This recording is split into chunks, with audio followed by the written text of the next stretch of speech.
অপর্ণাকে খাইয়ে দিয়ে স্কুলে পাঠিয়ে দিয়েছি আর আমি গেছিলাম বাজারে। বাজার থেকে নিয়ে এসেছে দুধ। আজকে ওর জন্য বানাবো রসমালাই। যখনই দেখবে স্কুল থেকে এসে একদমই চমকে যাবে, কারণ রসমালাই খেতেও খুবই ভালোবাসে আর আমারও খুব ভালো লাগে ও যেটা যেটা পছন্দ করে সেটা সেটা বানিয়ে খাওয়াতে। এইদিকে আমি 1 প্যাকেট দুধ মানে 500 গ্রাম দুধ ছানা কাটিয়ে আমি ভালো করে মেখে নিয়েছি একটুখানি কর্নফ্লাওয়ার দিয়ে।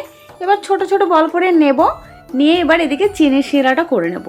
এইদিকে 1 বাটি চিনি আর 4 বাটি জল একটুখানি ফুটিয়ে নিয়ে পাতলা একটা শিরা করে ছানার বলগুলি দিয়ে দেবো। প্রথমে হাই হিটে 5 মিনিট জাল দিয়ে নেব, এরপরে ঢাকা দিয়ে আরও 10 মিনিট লো ফ্লেমে জাল দিয়ে নেব।